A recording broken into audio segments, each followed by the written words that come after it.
Hi everybody, and welcome back to my channel. This week, this video, I'll be doing my update on week, 24 and 25, because I'm 26 weeks today. I would have waited until I was 27 to do 24, 25, and 26, but there's been some recent findings, so I'll just go ahead and jump right in. First things first was symptoms. I'm still experiencing frequent urination. I am now developing Charlie horses in both of my calves. It's usually at least once a night while I'm sleeping. Yeah, I'm getting swollen ankles when I'm on my feet for a long period of time. And I also have what we think is carpal tunnel because I wake up with my first finger, my index, or my middle finger, my index finger rather, that are numb on both of my hands, depending upon what side I lay on. If I'm on my left side, it's kind of weird. It's my opposite hand. So it's my right hand. And if I lay on my right side, it's my left hand. So I've been trying to prop them up on a pillow, kind of flat. And sometimes it helps, sometimes it doesn't. Really, I think it basically depends on where my daughter is laying inside of my belly. And sometimes she pushes on the nerves. And that just causes the numbness in my fingertips. Or, as I said, it could be carpal tunnel, which is what my doctor is leaning towards, since I do have a history of some pretty messed up wrists. I think you guys have seen my wrist before. I think I've shown you. I do have an extra bone in both of my arms. It's called Madeline's arm. I was born with it. It's a deformity. It's not anything that hinders me from doing anything. I was in gymnastics and cheerleading and played basketball and everything, and I never had any problems until I got older, and now my pregnancy. But yeah, so aside from those symptoms, I'm also experiencing shortness of breath still. What else? Oh, lots of baby movement. So I have an ultrasound scheduled for this Friday, which my reasoning for having the ultrasound sooner is because I was diagnosed with gestational diabetes, and I am measuring a lot bigger than what I'm supposed to at 26 weeks, whereas normal women that are pregnant at this time, their top of their uterus is about 2 inches above their belly button. Mine goes all the way up to my sternum. So, yeah, my stomach is measuring, or my uterus is measuring a lot bigger.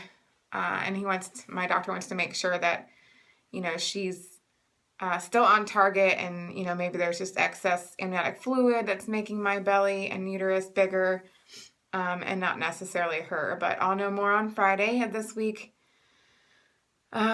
Yeah, so with the gestational diabetes, I have to prick my finger 4 times a day. I control it with a diet. So I saw a nutritionist when I was first diagnosed. I went in and had my blood drawn when I was 4 weeks for the 1-hour test and automatically failed it.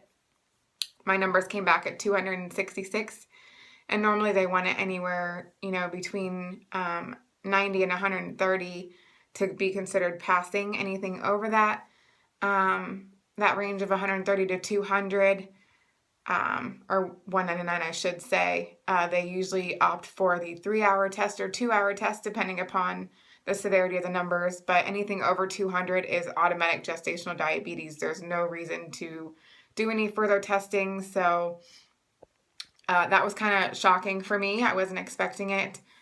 However, I kind of thought maybe I might, but I, of course, was in denial, just like anybody else would be like, oh, no, it won't happen to me. But it, in fact, did. But my reason for thinking that maybe I might is because of my thyroid. And my mother has diabetes, and my paternal grandmother, she had diabetes as well. And both of them are controlling their diabetes with a diet and not insulin. I've had some numbers that have kind of been off the charts since I've been recording them. I have to keep a daily log So I'll show you what that looks like, and I'm going to try and do it without showing my name, so I'll cover that up. Yeah. So this is what my numbers would look like. I have to do a fasting number, and those numbers need to be between 65 and 95. So as soon as I wake up, before I eat or consume anything, the number has to be in between those numbers. If it's above the numbers, that's when they start to, think maybe we'll opt into insulin. But so far mine have, been in between the 75 to 80, 84 to 86 range. So, excuse me, that's not bad. And then the next column is 2 hours after breakfast. Then I have to test 2 hours after lunch and 2 hours after dinner. So essentially I'm testing 4 times a day. And the 2 hours after breakfast, lunch, and dinner, they like my numbers to be between 65 and 120. Generally after dinner, my numbers are quite substantial. I've had some high ones, and then I've had some moderate ones. But generally they are under 120 and still in the normal range. I've had a couple, like I said, that have been like 134, 155, which isn't so great, but he likes to see most of them be in between those numbers. So with that being said, what comes along with gestational diabetes is swollen everything. So like I said, my ankles do get swollen. My legs get swollen. I've had it when I first noticed my legs and my ankles getting swollen was when I was wearing socks. And usually I wear, socks above my ankles, and it looked like they were cutting off my circulation. So I thought maybe my socks were too tight. And when I took them off, I saw how swollen my leg was. And I tried to wear a different style of sock that, came up a little bit higher to think maybe, and these ones were loose fitting, maybe they would fit better. And no, they look like they're cutting off my circulation. So I have to wear, some really low lying socks. And my doctor advised, instead of propping my feet up when they start to get swollen, I'm to lay on my left side every 2 to 3 hours for at least a half hour. And for those of us working mothers or soon-to-be moms, I'm obviously a first-time mom. I do have a full-time job, and it is mostly with me sitting, but I do have, things that I have to fax and copy and email and, things of that nature. And I do have to get up and be moving around and meet with clients and things, like that. So there is quite a lot of movement throughout my day. So unfortunately, I'm not able to follow those orders. But when I do get home and over the weekend, I do try and follow them to a T. That way I can minimize some of that swelling and discomfort. Ugh, pregnancy brain strikes again. Sorry. So yeah, other than that, I did have a bit of a scare. Yesterday I was admitted into labor and delivery at the hospital where I'll be delivering. I started having contractions around 3 a.m. and I was having some severe abdominal cramping, what felt like period cramps, and it was radiating into my lower back.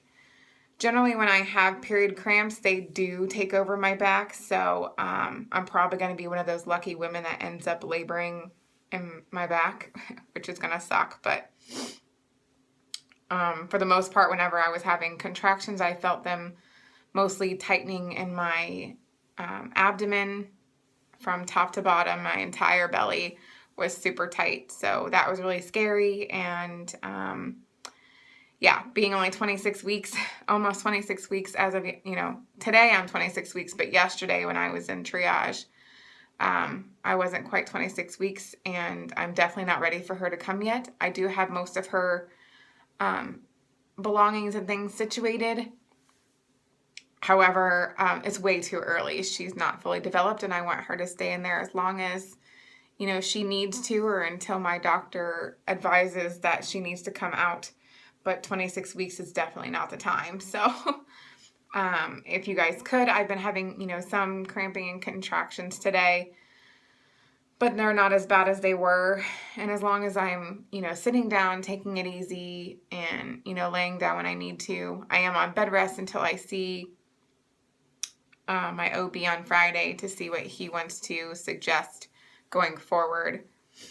But yeah, other than that, I'm just taking it easy and, just hoping for the best and praying that, she stays in there and continues to grow. So if you guys could also continue the prayers for us and our little one. And as always, thank you so much for watching and following our journey, and good luck to you and your journeys, whether you're trying to conceive or already pregnant. It's just a wonderful experience, and I wish you the best of luck with everything, and until next time, thanks. Bye.